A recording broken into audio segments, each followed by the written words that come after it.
Şehirlerin kraliçesi, Konstantinopolis. Yüzyıllar boyunca bu şehrin adı sadece zenginlikle değil, yenilmezlikle anıldı. Roma'nın doğudaki kalbi, imparatorluğun gururu, servetin, inancın ve ihtişamın toplandığı yer. Dünyanın dört bir yanından gelenler için burası yalnızca büyük bir başkent değil, ulaşılması zor bir ödüldü ve ele geçirilmesi neredeyse imkansız bir kaleydi.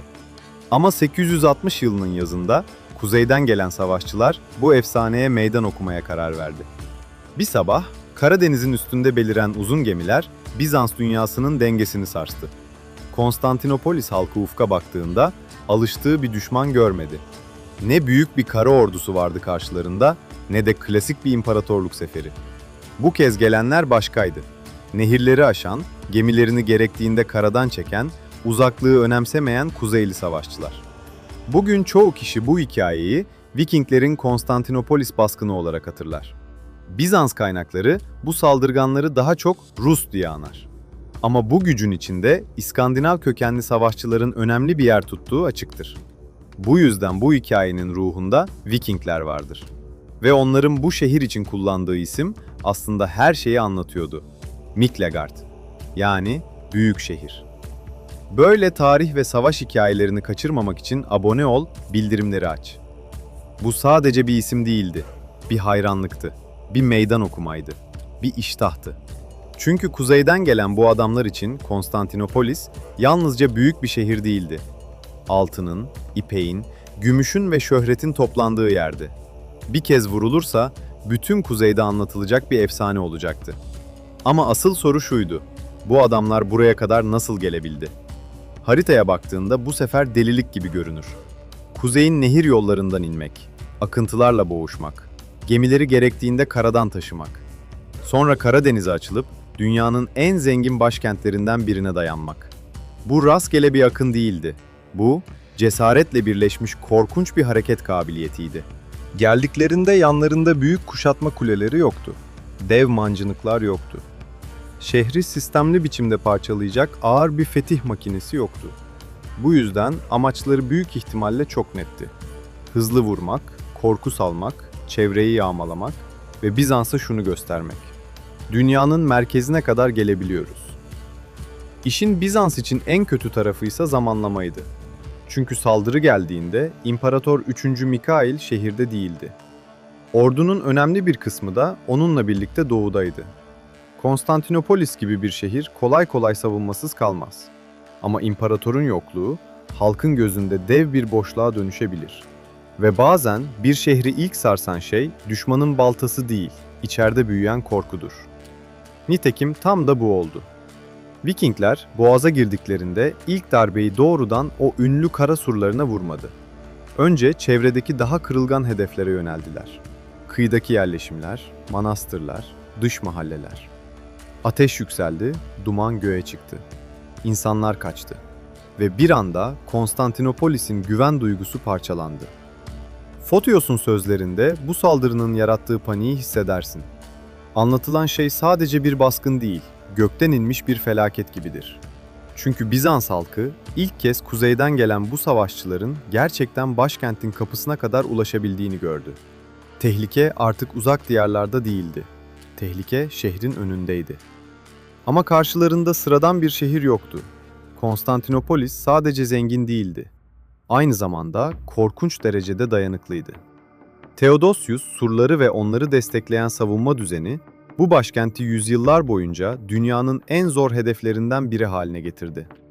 Vikingler çevreyi yakabilir, korku yayabilir, ganimet toplayabilirdi. Ama şehri yutacak klasik kuşatma gücüne sahip değillerdi. İşte fark buydu. 860 saldırısında yaşanan şey nihai bir fetih değil, Bizans dünyasını dehşete düşüren büyük bir baskındı. Başkent hazırlıksız yakalandı, çevre vuruldu, panik yayıldı. Peki sonra ne oldu? İşte burada tarih ile inanç iç içe geçiyor. Daha sonraki Bizans geleneğinde şehrin kurtuluşu ilahi yardımla ilişkilendirildi. Meryem'e ait kutsal bir emanetin denize indirildiği, ardından çıkan fırtınanın düşman filosunu dağıttığı anlatısı yüzyıllar boyunca çok güçlü kaldı. Ama çağdaş anlatılarla daha geç dönemde şekillenen mucize geleneği birebir aynı değildir.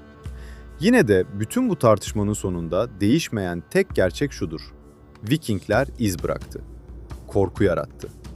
Bizans'a kuzeyin artık ciddi bir tehdit olduğunu gösterdi. Ama Miklagard ayakta kaldı. Ve hikayenin en çarpıcı tarafı da burada başlıyor. Çünkü bazen bir şehir seni sadece korkutmaz, seni büyüler de.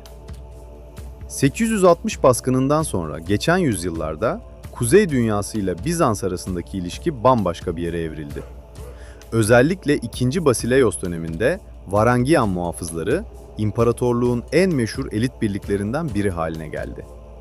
Yani bir zamanlar Konstantinopolis'e dışarıdan gelen Kuzeyli savaşçılar, daha sonra bu kez imparatorun en güvenilir korumaları arasında yer aldı. Bu dönüşüm tek başına bile çarpıcıdır. İşte bu yüzden Ayasofya'daki o meşhur runik yazı hala bu kadar etkileyicidir. Halden buradaydı. O tek cümlenin içinde koca bir hikaye saklı. Bir zamanlar bu şehre uzaktan bakan Kuzey Dünyası, sonunda onun taşlarının üstüne kendi izini bıraktı. Yağmacı olarak geldi, muhafız olarak kaldı. Düşman gibi göründü ama sonunda bu şehrin büyüsüne kapıldı. Belki de Konstantinopolis'in gerçek gücü buydu. Sadece kendini savunmak değil, kendisine saldıranı bile dönüştürmek. O yüzden 860 yılındaki bu hikaye sadece bir baskın hikayesi değildir. Aynı zamanda iki dünyanın büyük karşılaşmalarından biridir. Bir tarafta taş, düzen ve imparatorluk görkemi. Öbür tarafta hız, cesaret ve yağma tutkusu. Ve sonunda kazanan şey sadece duvarlar olmadı. Bir şehrin karakteri kazandı. Bir imparatorluğun direnci kazandı. Konstantinopolis o gün Vikinglere çok net bir ders verdi. Bazı şehirler baltayla alınmaz. Önce seni durdurur, sonra seni büyüler. Sonra bir gün seni kendi hizmetine alır.